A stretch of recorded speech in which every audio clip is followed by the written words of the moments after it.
Alors, Monsieur Benjamin, merci beaucoup pour votre contribution. Merci à tous ceux-là qui sont en train de nous suivre, les amoureux du tourisme, les amoureux, ceux-là qui veulent voir le tourisme en RDC aller vers l'avant. Je suis avec mon invité, Monsieur Benjamin, l'homme qui a voyagé plus de 40 pays au monde et il continue toujours à voyager. Alors, Monsieur Benjamin, Ah oui. une autre question que je voudrais que vous puissiez éclaircir notre audience est que peut-on même parler du tourisme en RDC au moment où nous avons la guerre? Parce que les gens disent que pourquoi est-ce que vous êtes en train de chercher vous êtes en train de faire du bruit en ce qui concerne le tourisme en RDC? Est-ce que vous ne voyez pas qu'il y a la guerre? J'ai répondu d'ailleurs à quelqu'un qui m'a envoyé le message pour dire l'Israël, la guerre est en train de se passer là-bas. Mais il y a des gens qui sont en train de prendre leur vol pour aller visiter l'Israël. Pourquoi est-ce que nous ne pouvons pas aussi parler du tourisme en RDC, même si nous avons la guerre à l'Est? Voulez-vous me dire que le tourisme en RDC se fait seulement au niveau de l'Est? Pas du tout. Nous avons Non. un très grand pays et nous avons Oui. d'autres provinces telles que l'île Lualaba, nous avons les provinces de Bas-Congo. Donc, nous avons encore un pays où nous pouvons faire que le tourisme commence déjà à rapporter quelque chose. Alors, je vous donne la parole pour que essayez un peu de répondre à cette question. Comment est-ce que les gens disent, comment est-ce que nous pouvons parler du tourisme au moment où nous avons la guerre? Et je ne pense pas que cette guerre-là, c'est une guerre éternelle. D'ailleurs, bientôt, là, elle va terminer. Merci à vous. Ça, c'est vraiment notre souhait. Je dirais que le tourisme, pour moi, il est un secteur tel que il ne peut nécessairement pas dépendre de la situation sécuritaire d'une petite partie du territoire national. Parce que, comme je l'ai mentionné dans l'introduction, le Congo, c'est plus de 2 345 000 km², 26 provinces. Et sur les 26 provinces, nous avons 2 qui sont en état d'urgence actuellement, donc où il y a l'état des sièges. Alors, moi, personnellement, j'ai eu à proposer une idée. Et comme je vous ai dit, nous sommes très bien ignorés par le ministère du Tourisme au Tourisme, Congo. oui. C'est-à-dire, l'idée était laquelle? De créer une carte avec le niveau de sécurité pour permettre aux touristes de voir dans quelle zone il peut visiter, quelle zone il ne peut pas visiter. C'était quoi l'idée? Oui. D'avoir 3 couleurs, un peu comme en anglais nous utilisons pour montrer le niveau, par exemple, OK, 3 couleurs pour montrer le niveau de sécurité. Quelles étaient ces couleurs? C'est-à-dire, nous commençons avec la couleur verte, qui est la couleur où la sécurité est garantie. Donc, le gouvernement peut garantir les touristes qu'ils peuvent circuler librement, ils n'auront aucun problème. Donc, ce cas, par exemple, je donne juste 3 provinces comme exemple. J'ai pris par exemple le Congo central, qui n'a aucun problème de sécurité. Je prends par exemple une province comme le Kasaï, qui n'a pas de problème, le Kasaï oriental par exemple, ou je prends une province comme par exemple l'Équateur, pourquoi Oui. pas. Ce sont des provinces qui sont en paix. Au-delà, je peux ajouter même le Maniema par exemple. OK. Après, il y a la couleur jaune ou ça peut être orange. En anglais, généralement, on prend le amber. Mm. Donc, cette couleur-là peut être où la zone de sécurité est à un niveau 50-50. Donc, plus ou moins, on peut dire 80% de sécurité et 20%, le gouvernement ne vous garantit pas. Donc, là, ce sont les provinces, supposons le Sud Kivu, qui est à proximité du Nord Kivu, parce que, bon, on sait que le Sud Kivu aussi, il se passe toujours des petits problèmes. Oui, oui. Je prends par exemple chez moi dans le Haut-Katanga.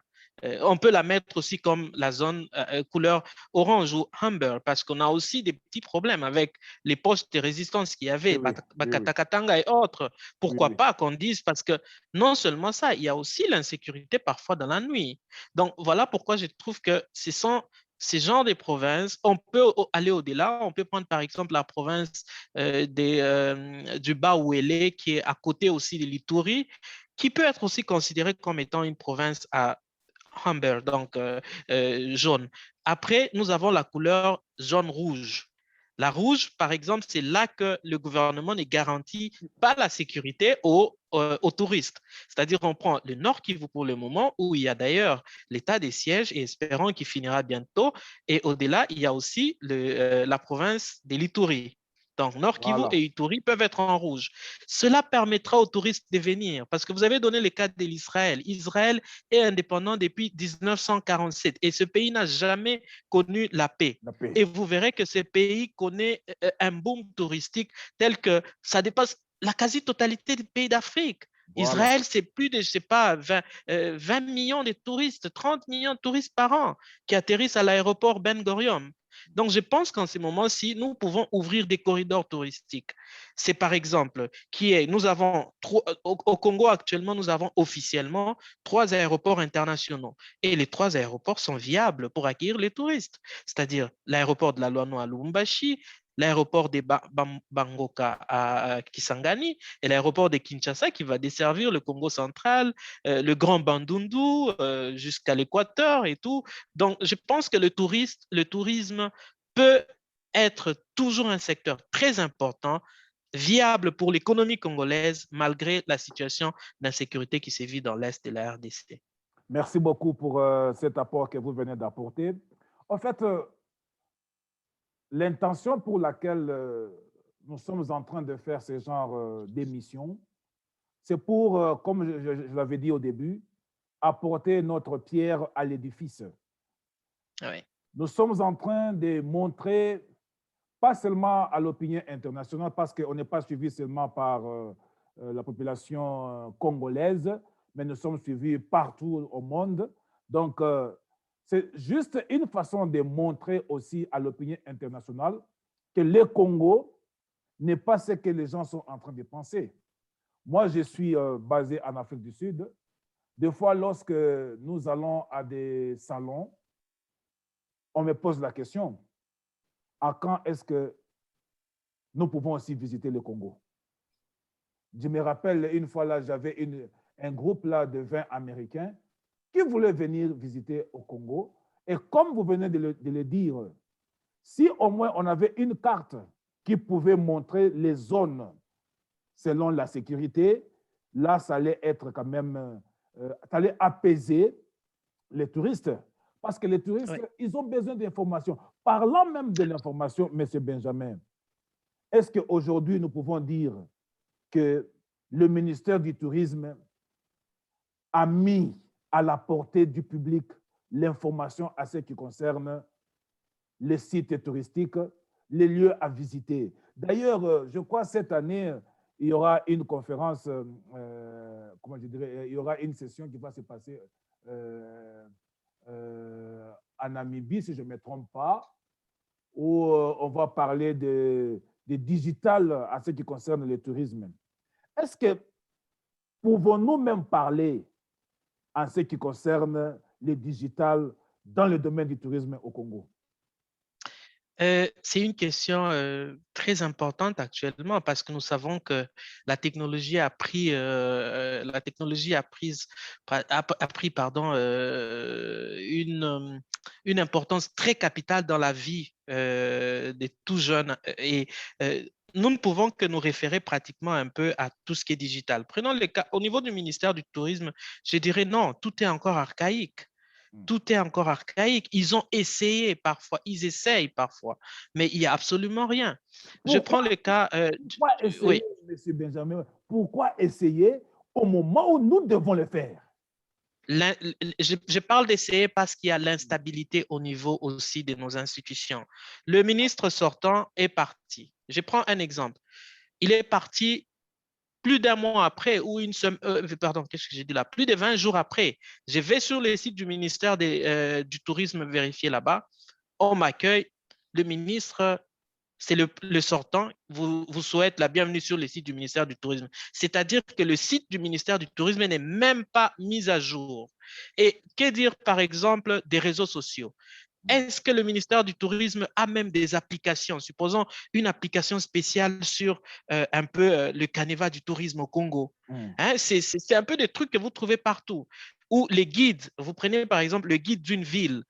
Aujourd'hui, vous avez, nos villes n'ont même pas des guides sur Internet, Voilà. des applications. Imaginez un Nous peu. avons une ville comme Kinshasa qui ne possède aucune page certifiée sur Twitter, par exemple. Parce que vous prenez la ville comme Kigali, il y a eu un compte qui est bien certifié et qui communique avec tous les touristes à travers le monde, qui leur montre tout ce qui se passe de beau à Kigali, mais Kinshasa n'en a pas. Lubumbashi n'en a pas. Je ne sais pas, Mbandaka n'en a pas. Donc, tout ça, c'est un sérieux problème. Et heureusement que nous avons un ministère des numériques actuellement. Et espérons que ce ministère apportera quand même quelque chose ou pourrait quand même aider tant soit peu le ministère du Tourisme aussi de se digitaliser. Je vais vous faire rire, Monsieur Benjamin. D'ailleurs, Oui, juste, j'ai vu ça sur Twitter, quelqu'un a dit le ministre sortant, c'est-à-dire quand il y a changement de ministre, oui. le ministre sortant s'en va avec le mot de passe. Absolument, c'est justement parce que moi j'ai eu Pas à tweeter et possible. à partager cette information et beaucoup de gens ont répondu pour dire que non, le sortant est parti avec son chargé de communication qui détenait le mot de passe du Ce n'est pas ministère. possible. Comment est-ce que vous pouvez vous imaginer un Non, ministère qui n'a pas un serveur, si on peut le dire, et ouais. lorsque, par exemple, il y a changement, donc le chargé de communication, là, c'est juste pour montrer combien est-ce que nous ne sommes pas sérieux. Non, Parce non. que, et puis, Pourtant, ouais, oui, donc c'est quelque chose que le ministère doit chercher à régler. On ne peut pas absolument. avoir des mots de passe qui appartiennent à une personne. Ça, Non, c'est la non. page Facebook, ça, c'est le compte Twitter, Instagram du ministère. Alors, ces données-là doivent rester. Et lorsqu'il y a changement, par exemple, de ministre, donc c'est la continuité.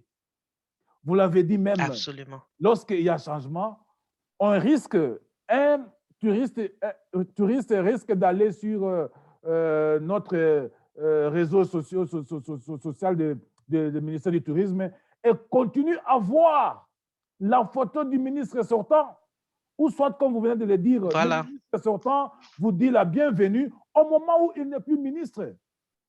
Et si nous Oui, oui, regardons tout cela, ce sont des petites choses, mais qui donnent de la valeur à un pays. oui, Nous sommes dans un tout à monde fait. de digital. Oui, Quelqu'un qui est, je ne sais pas dans quel coin au monde, s'il veut avoir des informations sur le Congo, la première des oui, choses qu'il doit faire, c'est d'aller sur l'Internet. absolument. Il n'y a rien Alors, d'autre à faire. ceci m'amène à la question, Monsieur Benjamin, de savoir, là où nous sommes, nous devons commencer par quelque part. Je vous ai dit que nous Oui, entendons dans d'autres ministères, même si, je vais vous donner l'exemple du ministère des hydrocarbures, j'ai vu que le ministre est descendu sur terrain pour voir la situation. Pourquoi est-ce qu'au Kasaï, le prix du carburant est de 5 000 au moment où à Kinshasa ou à d'autres provinces, c'est à 2 000. Voilà ce qu'un ministre doit faire. Il ne voulait pas absolument. seulement entendre, il ne voulait pas seulement recevoir des rapports, il est descendu sur place Sur et terrain. de là, il est parti au Katanga. Et je viens de lire encore, il vient de dire que non, il vient de comprendre la cause. Et une fois qu'il a compris la cause, ça sera maintenant facile de convoquer maintenant des sessions et de résoudre Oui, cela. Maintenant, absolument. qu'est-ce que vous suggérez, par exemple, au ministère du Tourisme de faire? Parce que c'est comme si on ne sait même pas combien de sites nous avons. Oui, oui, Or, dans chaque province, nous avons un ministère. Sûrement, nous avons oui. un ministre chargé Du du tourisme. tourisme. Selon Oui. vous, qu'est-ce que vous pensez le ministre national doit faire en ce qui concerne pour essayer de commencer à faire travailler ce ministère du tourisme? Alors, les recommandations, je partirai non seulement au niveau national, au niveau provincial, mais aussi au niveau national. Commençons d'abord commençons par le niveau national. Le niveau national, c'est de demander au ministre des Affaires étrangères de libéraliser tant soit peu ou d'assouplir la procédure d'obtention du visa en RDC. OK? Parce que cela permettra justement d'avoir le maximum des touristes, pardon, d'accueillir le maximum des touristes. Donc, prenons le cas, je vais donner aussi un exemple. Le Sénégal vous fait plus de 50 pays sans touristes, sans visa, pardon, actuellement. Et plus de 50 pays, ça leur fait beaucoup de touristes qui arrivent chaque année. Et Dakar, aujourd'hui, devient un centre touristique très important en Afrique de l'Ouest. Pourquoi ne pas en faire, par exemple, aujourd'hui, de Kinshasa, ce centre touristique de l'Afrique centrale, de la RDC, ce pays touristique de l'Afrique centrale, un peu comme le Kenya l'est pour l'Afrique de l'Est, comme le Rwanda devient pour l'Afrique de l'Est aussi. Donc, le ministère des Affaires étrangères doit faire sa part. Certains parlent en termes de réciprocité, mais nous devons faire un pas.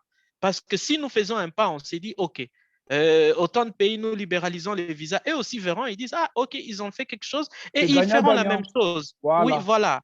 Ils vont aussi libéraliser. Donc, ne parlons pas en termes de la réciprocité, mais faisons un pas. C'est un autre avantage parce que chaque touriste qui vient, le dollar qu'il dépense dans le pays a un impact très considérable sur notre économie.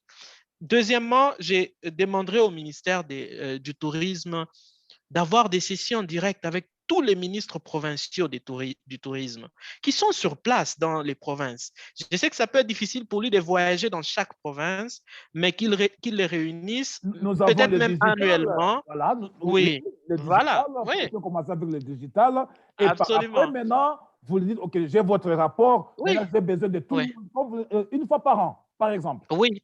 Mm. Voilà, par exemple, qu'il y ait des sessions très, très approfondies avec tous les ministres provinciaux, non seulement les ministres provinciaux, mais également faire appel à tous les experts qui sont même en international. C'est-à-dire, le ministre aujourd'hui, avec juste toute cette digitalisation que nous avons, par exemple Zoom, OK, Oui. il peut organiser, il s'est dit, OK, j'ai besoin de rassembler plus ou moins 25 experts en tourisme à travers le monde avec qui il va discuter.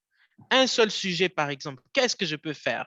Et le lendemain, non seulement ça, il peut se dire que c'est important. Chaque Congolais a besoin d'apporter sa pierre à la reconstruction nationale. Et il s'est dit, Voilà. par exemple, tel expert peut m'aider en ça. Pourquoi ne pas les faire venir? Je prends le cas. Nous avons proposé, moi j'ai écrit au ministère du Tourisme un très bon projet que je suis prêt à donner à d'autres Africains parce qu'il n'y a pas de la volonté chez nous. C'était la création d'un musée d'aviation au Congo. Parce que j'en ai visité plusieurs en Europe. Mais au Congo, nous n'en avons pas. Nous avons nos avions qui pourrissent dans les aéroports. Nous avons nos avions qui sont envoyés à la casse pour aller fabriquer les bouchons des bouteilles de bière actuellement. Mais ces avions-là peuvent être des valeurs ajoutées pour notre tourisme. Donc, on peut créer un musée à côté, par exemple, de l'aéroport d'Ndjili. Ces avions doivent être recyclés, c'est-à-dire bien nettoyés, peut-être repeints si possible, et bien placés, et ça peut faire de l'histoire. Un enfant peut venir. Le fait de visiter le musée, il s'inspire à devenir pilote. Il y Voilà. a des avions qui sont historiques au Congo. L'avion qui a transporté, par exemple, je prends le cas Mzee Laurent Désiré Kabila, elle existe Voilà. encore. Elle est à la CAIAS aujourd'hui. Nous avons des avions, par exemple, je ne sais pas où Mobutu, par exemple, a fait des navettes avec, ça existe. Et vous ne me direz pas que tous les avions que Mobutu a utilisés n'existent plus au Congo. Il y a des avions de chasse de l'armée qui existent, mais le problème, c'est quoi? Le ministère m'a proposé un plan très bureaucratique. Un, il fallait contacter l'aviation civile. Deux, il fallait contacter le ministère de la Culture et Arts. Trois, il fallait contacter le ministère de la Défense. Quatre, il fallait contacter le ministère des Transports. Donc, pour Et un projet qui est bénéfique à la nation, un musée national, il me propose, moi, de faire toute cette bureaucratie. C'était imaginez quasiment un peu. impossible. Voilà. Alors là, nous allons juste prendre encore une fois une pause, Monsieur Benjamin, et nous allons revenir encore pour parler plus à ce qui concerne le tourisme en